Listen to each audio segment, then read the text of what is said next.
Good morning, rebels. I wanted to jump on today.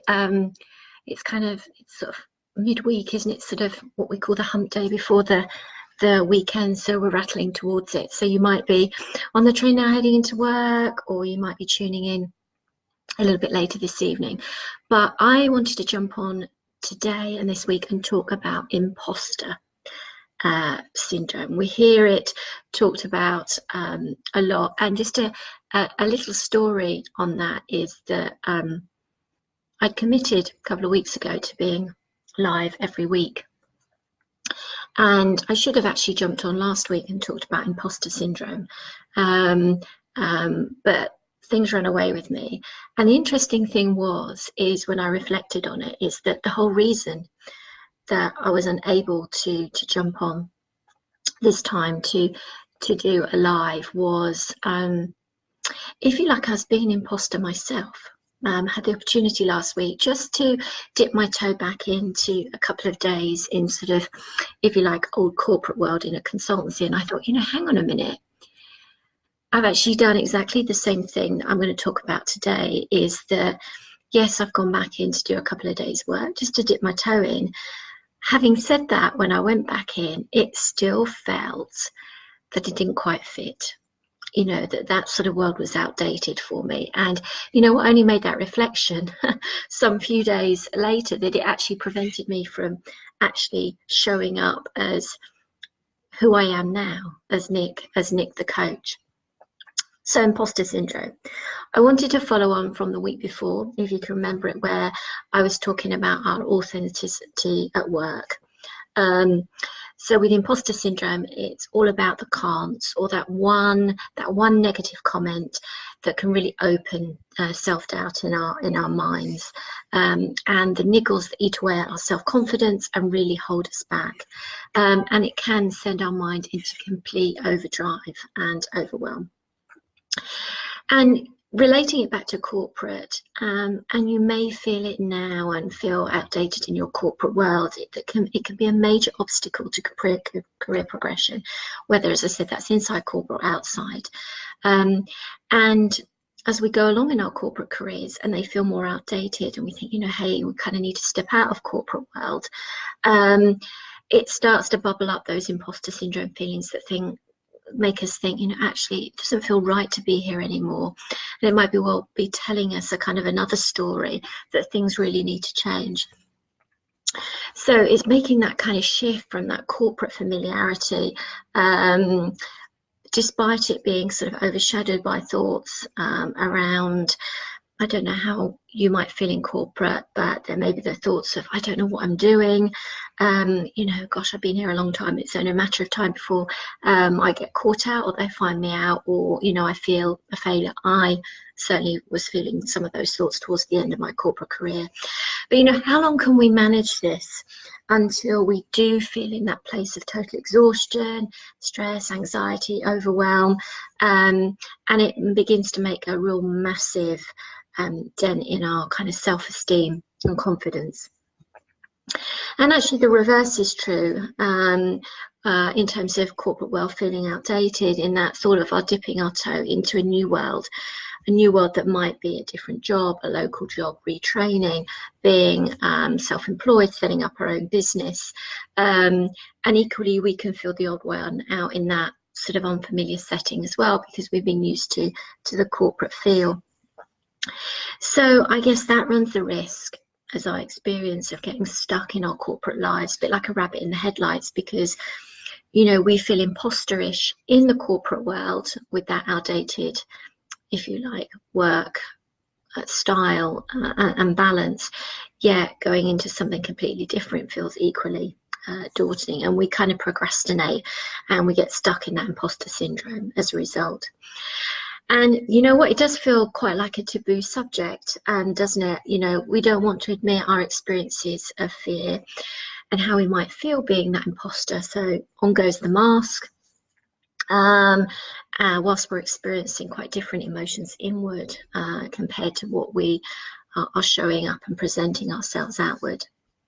So I wanted to, before we get on to how we can help ourselves, I just wanted to share just a couple of stats so we feel, or you feel, in kind of familiar company. So I'm going to read these out because I can't remember them off pat. So 60% of women who have considered starting a business did not because of lack of confidence, not feeling like the type of person who could start a business, or feeling of not deserving to succeed despite their skills. And one of the reasons why was 1 out of 5 of UK businesses are run by women. Interesting. And 28% of working women feel like imposter syndrome has stopped them from speaking in a meeting.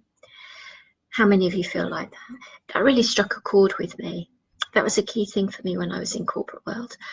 You know, that having to speak up in meetings but give an opinion. And the more I got into overwhelm about thinking I've got to say something, it was less likely I was actually going to say anything in a meeting anyway.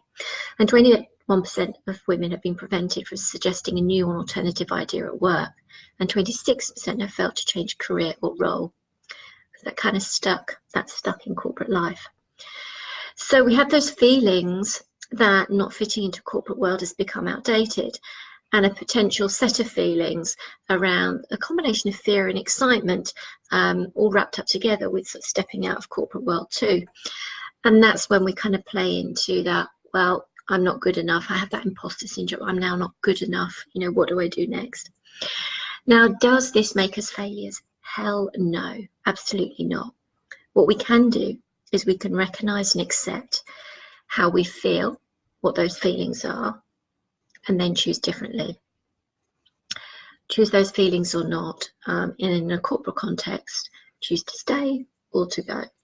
And think about how we can add value in a different way that doesn't feel awkward and comfortable, doesn't feel like we're being an imposter in our corporate environment.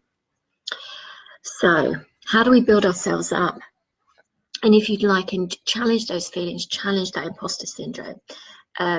So we're actually managing, we're taking control of it, rather sort of attaching guilt and blame with the feelings and the emotions that we have. So I wanted to skip through just a couple of things to give you some food for thought today. One thing that I talk a lot about is gratitude. Gratitude. And we can choose to put our life,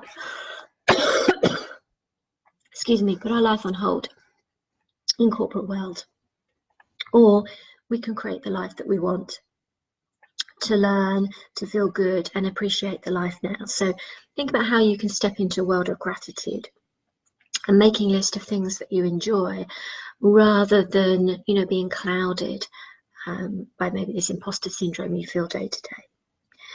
And a sort of follow on from that is to kind of live in the moment, kind of be present, you know, don't think backwards, don't think forwards, don't kind of get really embroiled in those feelings of imposter syndrome, but look to see if you can step out of that, about being mindful every day, and maybe thinking about practicing mindfulness, meditation. There's lots of good apps on the market, like Calm and Headspace, that you can find on your phones. Some simple things like breathing techniques can be very useful too, and you can Google those. You can find lots of those that you can do. And with those breathing techniques, what I can find it very useful to do is actually in doing that, is to be really present in my body, sort of to tap into sort of when I'm feeling my body and sensations in my body, just to kind of help ground me and bring me back to reality, and kind of be curious about the thoughts and the feelings that I have. There's a really good thing to think about when you're feeling in overwhelm, when you maybe that imposter syndrome has creeped in. And it's something simple as saying, instead of saying, you know, I can't do this, I can't cope with this feeling, it's about noticing the feeling. That's really important. Noticing that feeling, noticing that sensation, but by being able to follow it on to say, you know what, I know why I'm feeling this, I know what it's about, and it will pass. And that simple "it will pass" can be really helpful. Changing your thinking, the good old affirmations again, and the reframing. So if we're noticing that we're in a space of sort of negative self-talk, how can we change that and positively retrain that? And it might be something like, you know, your brain might be thinking, oh crikey, I really feel like an imposter in corporate world now. and that kind of overwhelm of, oh God, what am I going to do now? But how you choose to change that language to say, you know what, I have a choice. I have choices here. I have a choice in terms of the way I feel. And, you know, what am I going to do differently? You know, how am I going to hold the cards and do something different to my corporate life?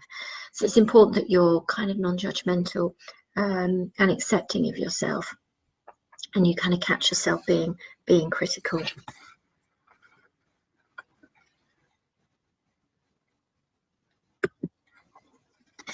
And the final one, if you do catch yourself being critical or dwelling on something that feels really unhelpful, it's important to put a sort of simple statement after those feelings that say, you know what, okay, I'm feeling stressed today. I'm just feeling out of kilter in this corporate world.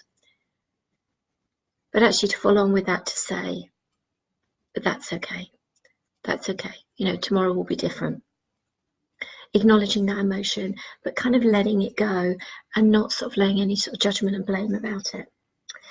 And the final one that I wanted to talk about was really about getting out of your head. So when we've got all those feelings in our mind, and feeling in corporate world just doesn't, it feels a bit icky, it's becoming outdated and sit right for us, is to get those thoughts out of your head. And journaling I find really powerful as well to do, just to kind of get those emotions down on paper. So I hope that's helped today. Sorry for the coughing fit in between, and I did pause slightly because I thought Facebook was going to just stop on me, so I just kind of paused to make sure that I was still talking to you. So have a great Wednesday. I will be back next week. I promise I'll be back next week, and I wanted to talk a little bit next week about burnout. It seems to be very topical at the moment, so you'll catch me probably around this time next week. Take care. Bye for now.